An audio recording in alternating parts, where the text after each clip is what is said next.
Hello, and what is up, Sledge Nation? Thank you for checking out Sledgehammer TV tonight. The WWE Draft has finally come to an end. The 2021 draft was, for the most part, pretty uneventful, and it was made painfully obvious by a very uneventful 3 hours of Monday Night Raw, which we witnessed last night. And I am going to illustrate to you guys in one moment. There is one moment on last night's Monday Night Raw that illustrates above all else why and how nothing is going to change as far as WWE programming is concerned, because the draft doesn't matter.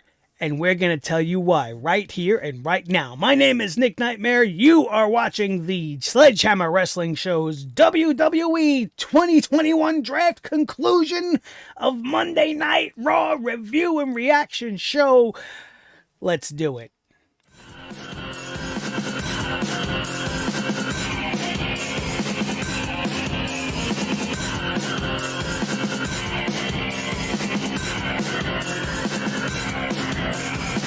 Sledgehammer Wrestling Show.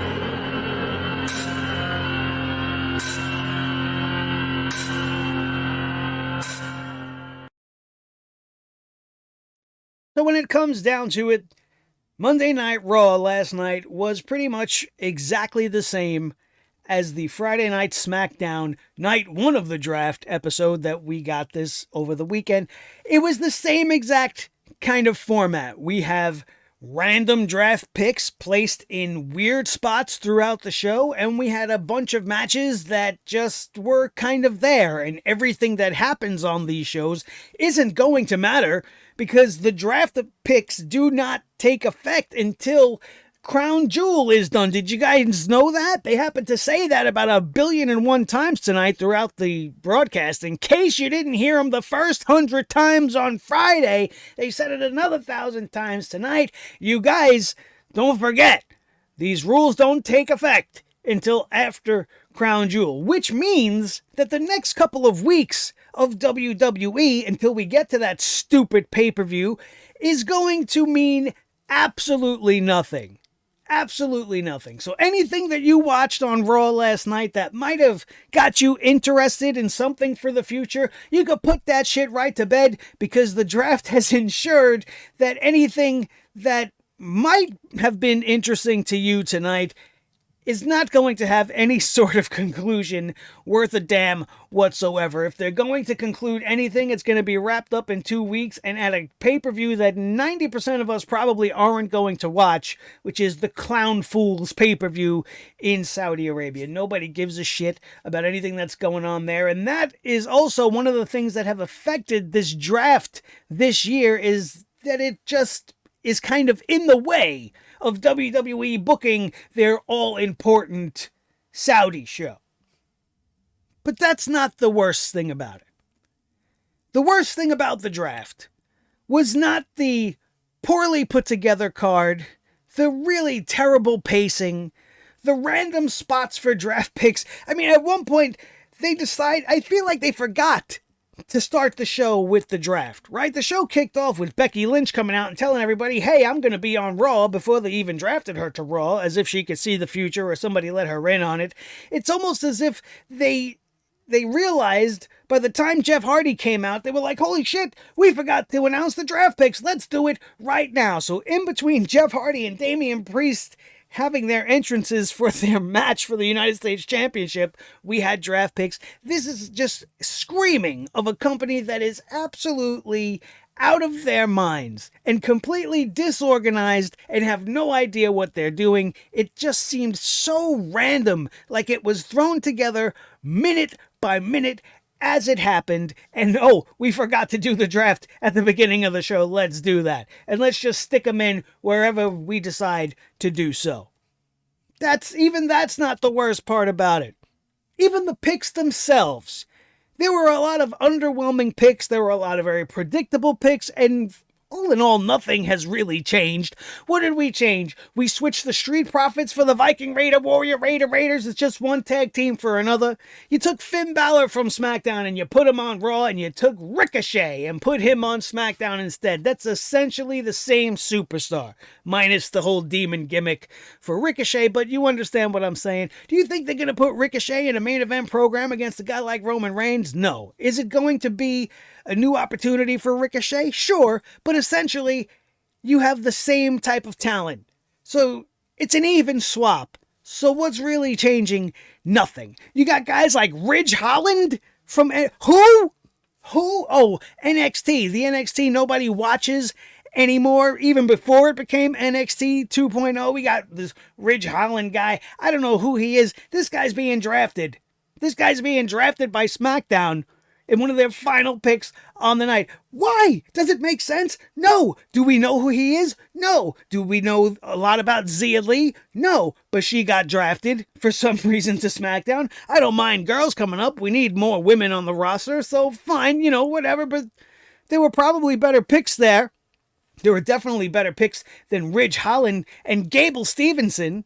Now, I have no problem with Gable Stevenson coming in the WWE draft, but when you see some of the names he was drafted in front of, it just seems a little ridiculous. And this guy's been on WWE TV for 2 seconds at WrestleMania, waving to everybody, "Hi, how you doing? I'm Gabe," and we know nothing else about him.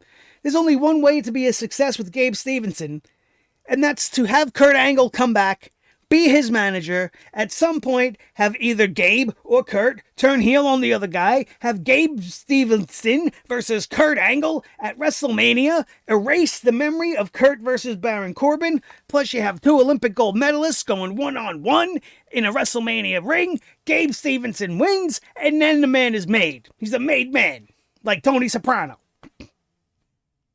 That's all you have to do. Do you see the WWE doing that? No. See, I'm good at coming up with scenarios. I'm good at coming up with stories. And some of the stuff pretty much writes itself. But here, ladies and gentlemen, here is the one moment tonight or last night on Raw where I knew that it doesn't matter if you trade talent. It doesn't matter who's SmackDown, who's Raw. It doesn't matter who your champions even are. The only thing that matters is the people that are putting this show together and their lack of creativity, their lack of desire to actually create cohesive television, and their complete loss of focus on what pro wrestling and storytelling is all about. Why are you saying this, Mr. Nightmare? Well, you see, there's this one thing that happened on Friday that actually might have piqued some of your interests, kind of lured you into a false sense of security into watching Monday Night Raw because something interesting might happen when you're talking about the scenario involving the Bloodline. You have the Usos go undrafted on Friday. Roman Reigns is furious about this. He deals out an ultimatum to his special counsel, Paul Heyman, that he's got to get his boys on his show by the time Raw is finished on Monday night. And then he instructs the Usos to essentially take out Paul Heyman and leave him for dead on Monday Night Raw if he fails.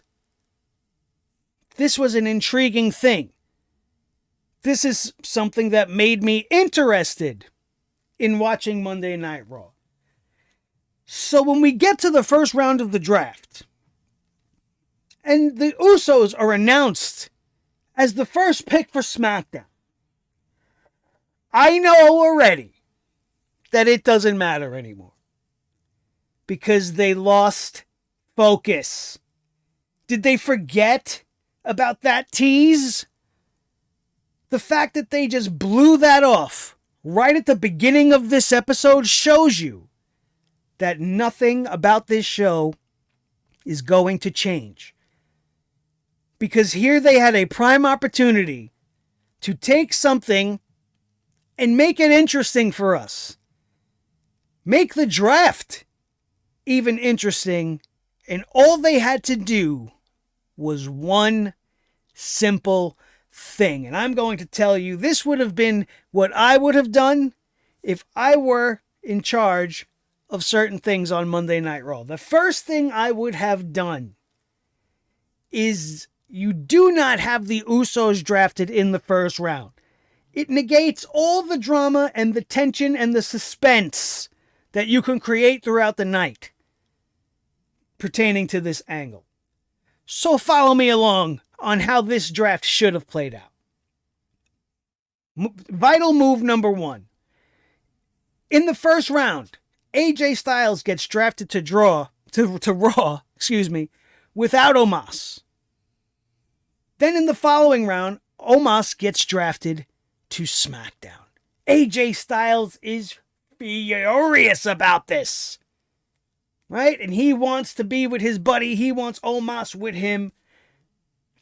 So now we set that up as part of the puzzle. Now, in the third round, the Usos get drafted to Raw. We cut to the back. The Usos are pissed. Paul Heyman is shitting his pants. He needs to figure out a way to get the Usos back to Roman Reigns, and now he's at the end of his rope. He needs to come up with some sort of plan. This is what's missing from the draft. Backroom dealings, backstage things going on. Makes the draft feel a little bit meaningful now, right? Paul Heyman's got now less than 2 hours to get the Usos to SmackDown, despite the fact that they have now been locked in on Monday Night Raw. This is where the AJ Styles thing comes into play. Because now AJ sees this, Heyman sees this, and these two clowns come together. And they have to do whatever it is they can to convince Adam and Sonya Deville to please trade Omos for the Usos. Before the end of Monday Night Raw, they continue to pester them. I'm sure the on-screen stuff between Heyman and AJ Styles comedically would be fantastic. Right? It would be like a Warner Brothers skit. But you got Daffy Duck and Bugs Bunny trying to get their way with Elmer Fudd or Yosemite Sam. Like it would have that kind of a vibe to it. It would make it entertaining. And it gives us drama. Complete with a ticking clock, because we have till the end of Raw for this deal to go down. And then instead of the very last pick of the night going to Gabe Stevenson, you do that final switch. Paul Heyman pulls it off last minute. You see a sigh of relief on his face. He starts praying to the Samoan gods. The Usos are all happy about it. They're going back to SmackDown. Everybody's happy. AJ's happy. Omos is happy. Everybody's fucking happy. And it made the journey worth it. It made the draft, even in this, just for this one instance, feel like it meant something. At least it meant something to Paul Heyman. It meant something to Roman. It meant something to the Usos. And it would have meant something to us. But there was no drama. There was no suspense. There was no backstage segments for Heyman and Styles to be funny. There was no backstage segments of the Usos breathing down the neck of Paul Heyman. Maybe on the phone with Roman Reigns. I don't know, Us. I don't know what he's going to do. We got drafted to Raw. And then you hand the phone to Paul Heyman where you see just his reactions. We don't know what Roman's saying, but Paul Heyman's a facial guy. It would have been magic. Would have been magic, and it would have made sense. And it would have paid off on something that you set up Friday night on SmackDown. Because right at the start of the show, there was no stakes for Paul Heyman. Paul Heyman was going to be left for dead if this deal didn't go down. You would think you would take the most intriguing thing and amplify it. Make it the anchor of the show. It's also a way to have Roman involved without actually having Roman involved. It just, see, like, to me, it makes too much sense. And that's why they didn't do it. But they set it up. You put it out there. And then you just blah, ended it before it even began. And that's the problem. It's not this who's on what show. It's not who's your champion. It's the fact that the creative team lacks creativity and doesn't understand how to produce television. And then on top of all that, we get matches that are 2 minutes long. We get disqualifications. We get bullshit distraction bookings. We get flash pinfall roll-ups. And it compounds on us as fans, and it just becomes too much.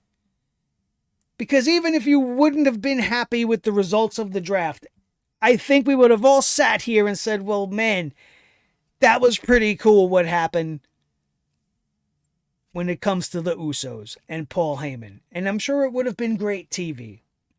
There would have been tons of thumbnails with Paul Heyman facial reactions, and it would have been fucking great. And that's all they need to do. Be creative. Make your show interesting. And that's why the draft doesn't matter anymore. Because it's just a bunch of random, this guy goes here, this girl goes there, this team goes there, and there's no real rhyme or reason put behind it. There's no drama, there's no stakes to it. We had tag teams split up once again, left and right. Half of it happened off screen in the supplemental drafts that took place after the shows. Teams like Tegan Nox and Shotzi Blackheart. Not that I was a huge fan of Shotzi and Noxie, but here's two girls that were brought up to the main roster, beat the tag team champions 3 times, never got their tag team title shot, and are now on 2 separate brands. Natalya and Tamina, once again, not my most favorite tag team in the world, but I liked what they were doing. I didn't mind them as a team. I'd rather them as a team than in solo acts on their own. Former women's tag team champions. We need a women's tag team division. But they split them up. This is one of the few teams that had any leverage to them. They actually have a fan base.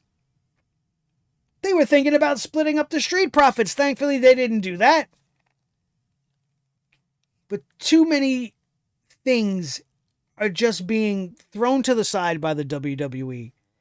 And when it comes to the creative side, when I can sit here, just a 44-year-old dude in his studio, in his house, coming up with an angle for the draft that is infinitely better than everything they threw at you in 5 hours of television, you have to see my point. I'm sure you yourself, if you applied 5 minutes, just 5 minutes of actual thought into maybe 2 of your favorite superstars, you could come up with a storyline and an angle with a finish that makes sense that would be 110 times better than any employed monkey in the WWE's creative fucking offices. Guarantee it. And you know what? I'd love to hear it. I would love to hear it. Hit the comment section or go to the community page. Maybe I'll put it up as a question later on. Give me a fantasy booking of your own creation. And I guarantee you, it'll be better than everything we've seen on these last 2 shows and everything that's going to come in the coming months. They come so close to being good at telling stories. They skirt near it. Like we were getting there with Roman and the Usos and the Bloodline and all that. Then they just kind of hurried it up and just, now we're just an established stable. There was infighting going on. There was drama. But then they just kind of threw that to the wayside. Now we're all focused in on Roman once again, and it's kind of just going back to that old way. And the stories almost aren't as intriguing. But now we have this whole Brock Lesnar situation. Unfortunately, it's really only being put in our face for the Crown Jewel pay-per-view, and Brock Lesnar's going to do the job for Roman Reigns as he continues to dominate for the rest of the year. That's what everybody's going to see. I'm sorry. Spoiler alert. Meh. It's not a spoiler. It's a prediction. And I'm pretty sure it's going to come true. And like I said, here you have so much potential. And they're touching upon it. But they're not going all in on it. Because this could be even better. It could be even better. Everything about the WWE can be even better. The draft especially. They should just do the only two things that could save the draft. Is one, to actually have authority figures and show the draft some respect and treat it as an actual draft and stop with the whole pool for this night and that night shit and treat it for what it is and make it meaningful, or just do away with it altogether. Which actually at this point I think a lot of us in the community, we would be very happy with that. Because then we wouldn't have two sets of tag team champions with no challengers. You know, the women's tag team champions, they're floating across both shows anyway, so that doesn't really make too much of a difference. We could have two champions still. You know, you could have the World Championship and the Universal Championship and the Intercontinental Championship. Maybe do away with the United States title. And then you have 3 top titles. Why not? Why not? Feature one on one show, feature the other on the other show, but don't separate the rosters. It would create a lot more fusion. There'd be a lot more options. There'd be a lot more time to tell stories. And you can't tell me that it can't be done. Because it's how things used to be done.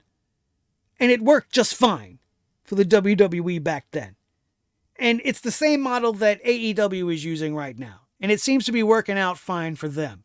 They don't have all the same people on Dynamite as they do on Rampage. They don't have the same matches week after week after week. It's possible. It's not impossible just because you have 50 plus talents that you need to split the roster in half. No. And it would also ease a lot of the tension with your networks, which, from what I'm hearing, a lot of the decisions and choices made by the WWE officials in this draft were very heavily influenced by the networks. Most being talked about is in the case of Charlotte Flair. Fox wanted Charlotte on SmackDown, so now we have Charlotte on SmackDown. And I don't think the WWE had any intention on moving Charlotte to SmackDown because in their eyes, Raw is still the number one show. Charlotte's the number one gal, so that's where they would want to put her. But we're trying to make sense out of a company that doesn't make sense of anything. Here's a company that brought Becky Lynch back, made her beat Bianca Belair for the SmackDown Women's Championship because, you know, when she left, she never lost her title, but it was actually the Raw Championship that she never lost in the first place. And now Bianca's in the middle of this somewhat feud of Becky and Charlotte again, which is a road I don't want to go down again. And now Sasha's involved and everybody's getting involved because right now, even though the new rosters don't go into effect until the 22nd of October, everybody's on every show, and Kevin Owens was there tonight because I guess he knew he was going to be drafted to Raw, and, you know, they're not being enforced. These roster changes don't go into effect, in case you forgot. But we're going to just have everybody here now anyway. Because, you know, it's the draft. Well, what's the excuse every other week? How long until after Crown Jewel, when the rosters are official, is it going to be before we have a wild card weekend? Or an open invitational cross-brand bullshit?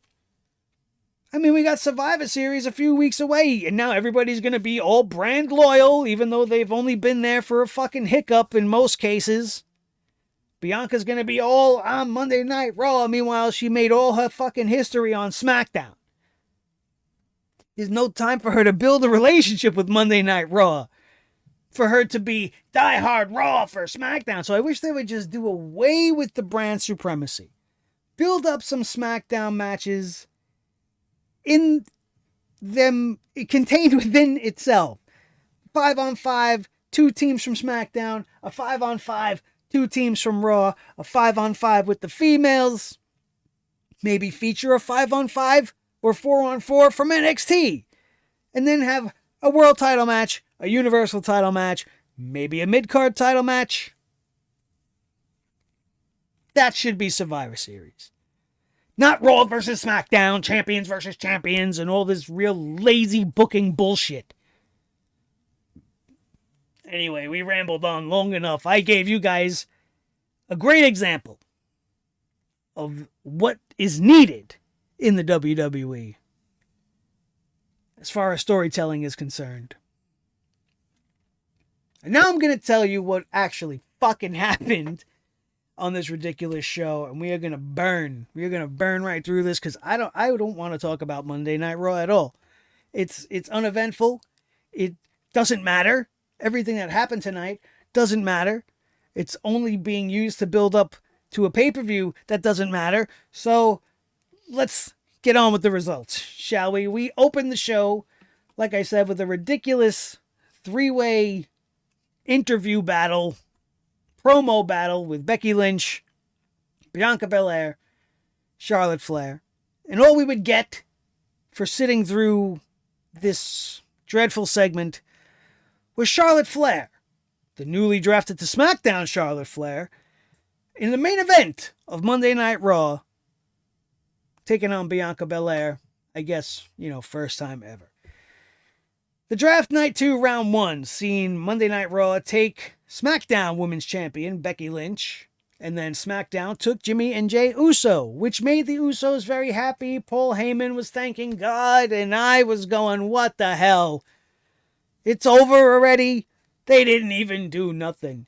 And then all of the thoughts that I gave you guys before came flooding through my head, and I wrote them down so that I wouldn't forget it. That's how I spent the majority of the first hour of Monday Night Raw, because then I got Damian Priest beating Jeff Hardy. Jeff Hardy, I guess, is having his last match on Raw.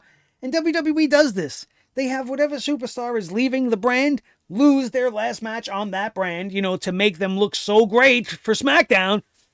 Jeff Hardy's going out on his back. I'm sure SmackDown and Fox is happy they picked so many losers. But in this case, you don't want Jeff Hardy beating Damian Priest. I'm just illustrating the lack of sense that exists when they create and book these shows. But Damian Priest beats Jeff Hardy.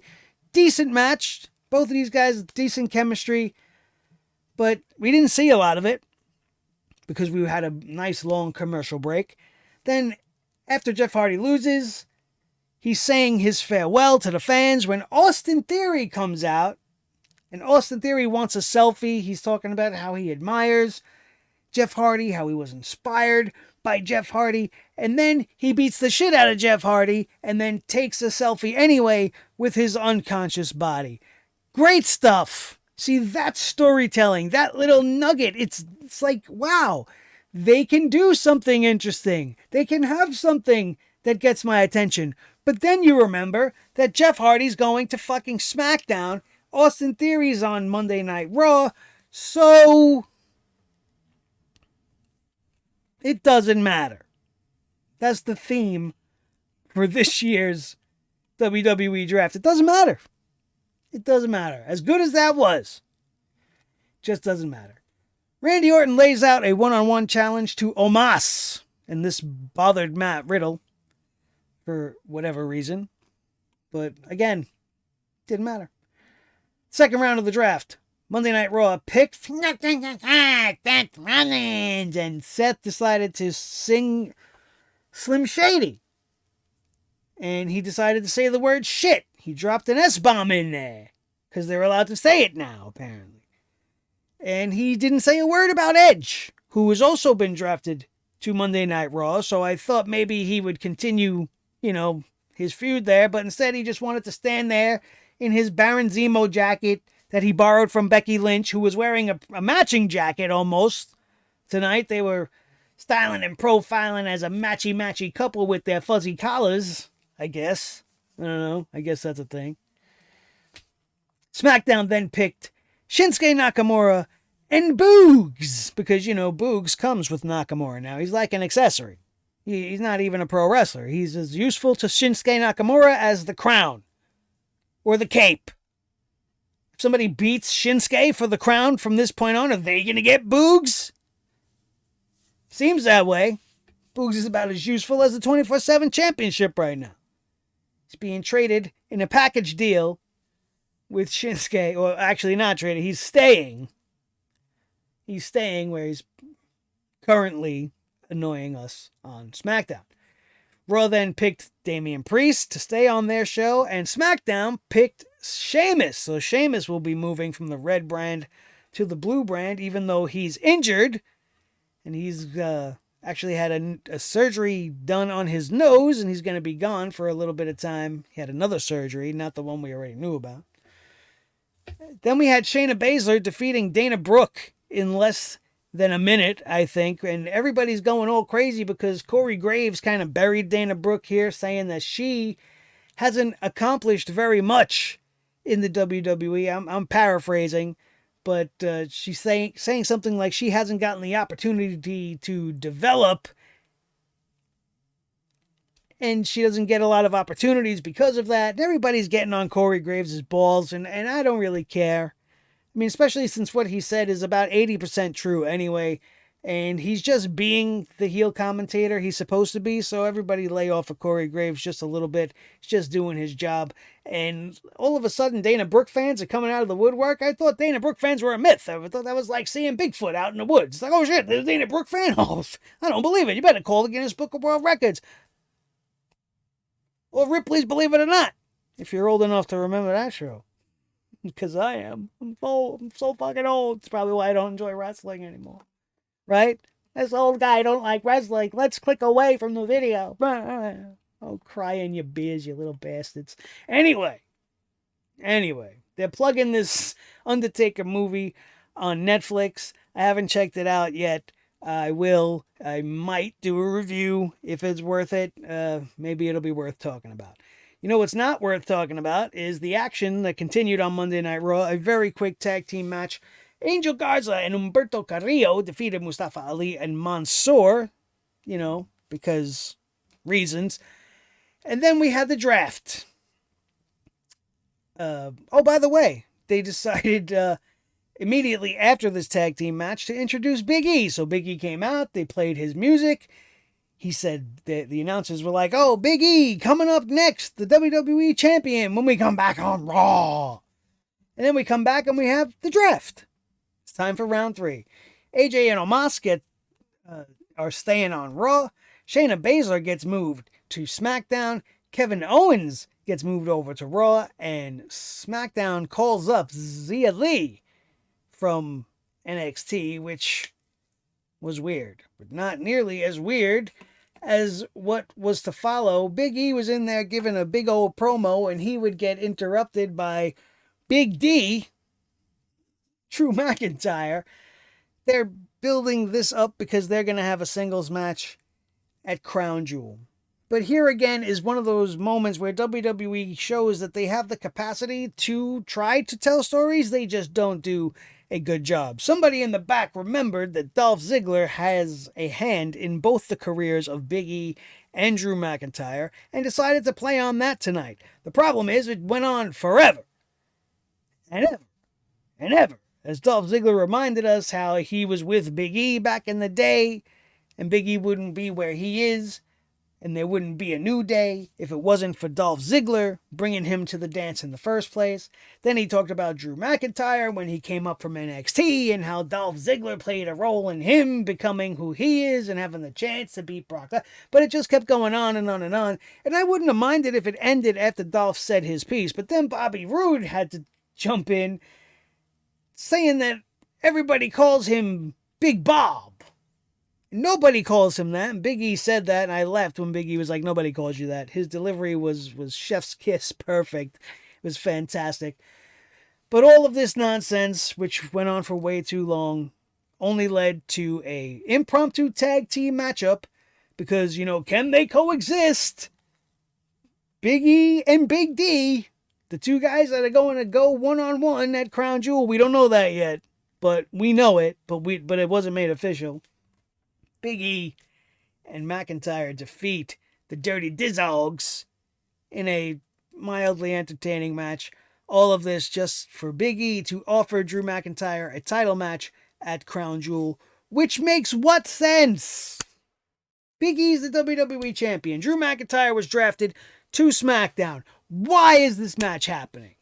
If Drew McIntyre wins, not that he will, but let's just say, for argument's sake, Drew McIntyre defeated Big E. Does he now stay on Monday Night Raw? Or is he going to go to SmackDown with the Raw title so that he can give the Raw title to Roman Reigns? What? Let's pretend I didn't just wish that into existence. Oh my God. I didn't wish it, but I did say it. I didn't wish it.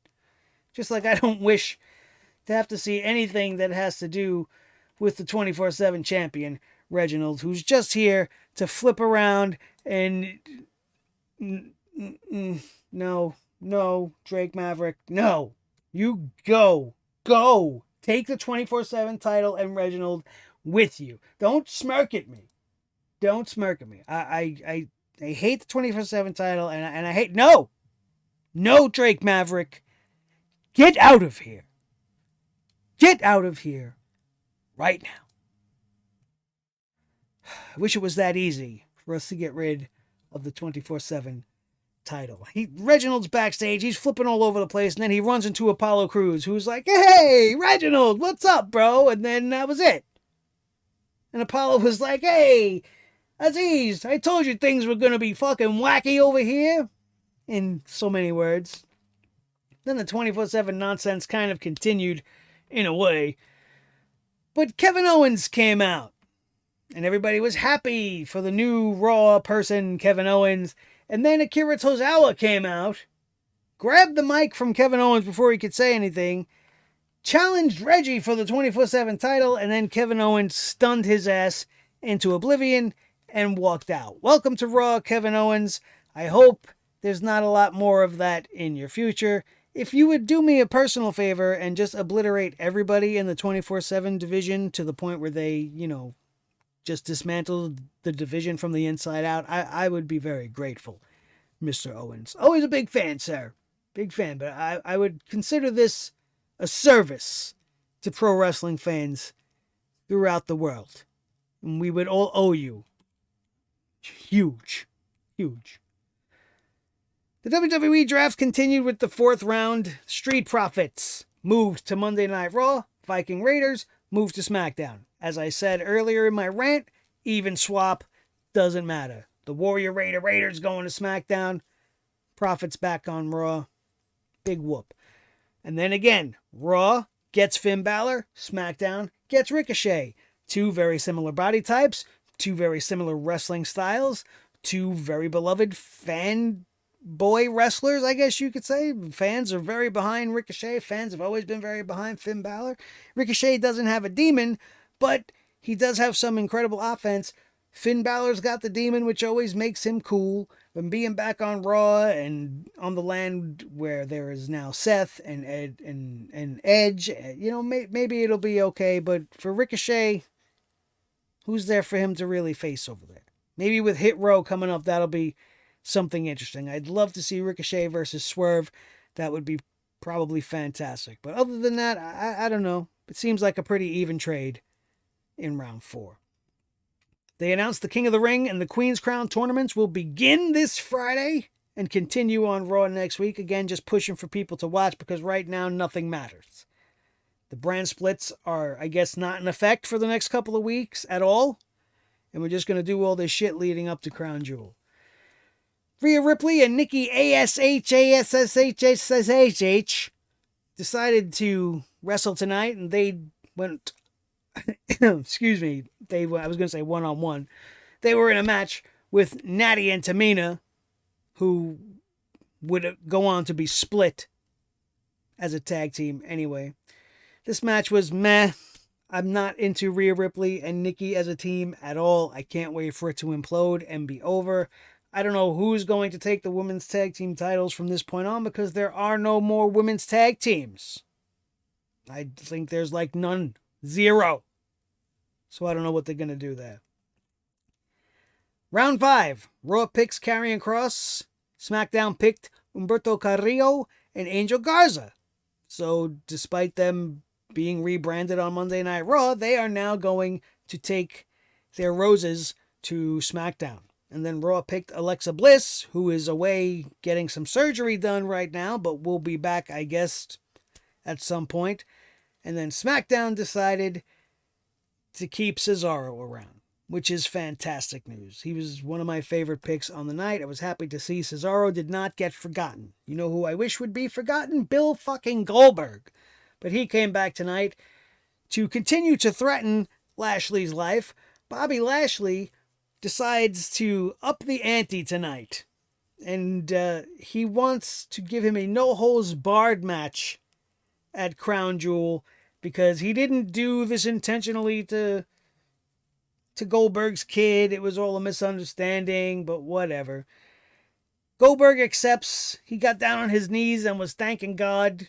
And Goldberg's like, Bobby, you just gave me a license to kill. He says, I'm crazy. He says, you're next and you're dead. And I don't care. I don't want to see any of it. I don't care. I don't care. Then Cedric Alexander and Shelton Benjamin would hit the ring and attack Goldberg, but he single-handedly beat up the both of them and then speared Shelton Benjamin to finish that segment off.